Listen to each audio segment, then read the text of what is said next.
Alors, il y a un discours négationniste qui est le discours dominant ici, en Martinique. Ce discours négationniste essaie de s'appuyer sur du bon sens. Exemple, pour ce qui est de l'esclavage et de la traite. Les béquets disent, les béquets d'aujourd'hui, disent, moi j'ai rien fait, je ne porte pas de culpabilité, c'est pas moi. Et on entend des nègres dire, mais c'est vrai, ils ont rien fait.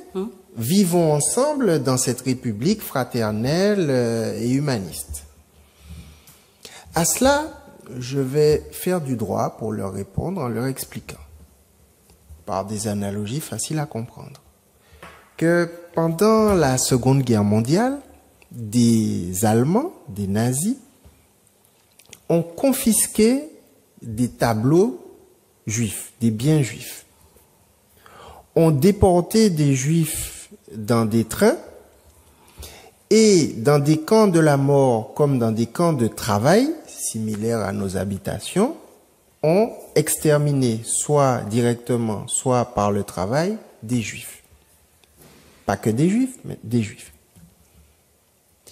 Si aujourd'hui, un héritier de ces nazis se trouve en possession d'un tableau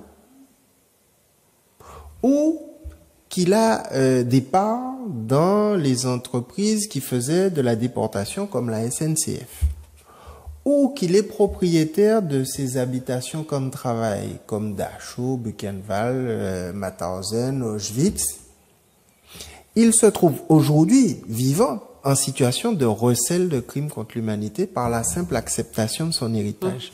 Ça veut dire quoi? Ça veut dire que tous les béquets qui habitent sur des habitations ou qui sont propriétaires de ces terres qui sont gorgées du sang de nos ancêtres sont en situation de culpabilité vis-à-vis de l'infraction de recel de crimes contre l'humanité. Voilà. Voilà qui répond déjà au discours ambiant qui consiste à dire il faut arrêter avec ça, il n'y a plus que tous les coupables sont morts. Eh bien non, tous les coupables naissent tous les jours.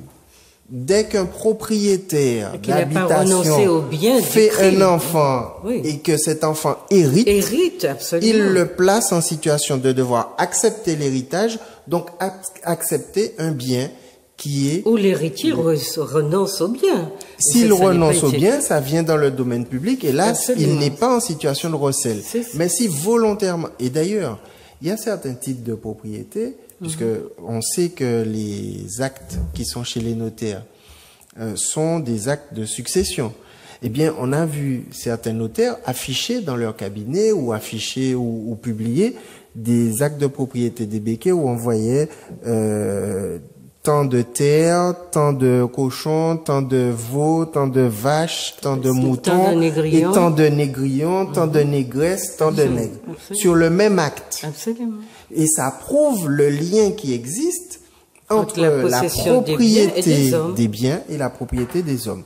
Tant que les béquets n'auront pas fait le départage entre ce qu'ils avaient le droit d'avoir, ce qu'ils ont le droit d'avoir aujourd'hui, comme n'importe qui, et ceux qu'ils n'ont pas le droit de recevoir en héritage, c'est-à-dire des biens qui ont participé à un crime contre l'humanité parce que ça les place en recel de crimes contre l'humanité, tant qu'on n'aura pas fait cette redistribution agraire notamment, et surtout cette récupération du patrimoine, non pas des Martiniquais, de leur histoire, même pas de la Caraïbe, même pas de la France, mais c'est le patrimoine mondial de l'humanité. Comme Gorée fait partie du patrimoine mondial de l'humanité. C'est l'humanité qui doit être propriétaire de l'habitation X, l'habitation Y, l'habitation Clément.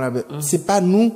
Nous n'en voulons pas pour nous, mais pour la sauvegarde de la mémoire. Mais on voit bien qu'il y a un enjeu extraordinaire parce que la mobilisation autour du refus de la question, du traitement de la question des réparations et le fait que les nôtres aussi réduisent ça au fait que oui, il ne faut pas d'argent, c'est quand même absolument affolant parce que là on a tellement de spécialistes aujourd'hui qui sauraient bien parler de cette question et on voit que nos politiques, nos citoyens continuent à patauger dans des choses qui sont, excusez-moi, un peu primaires.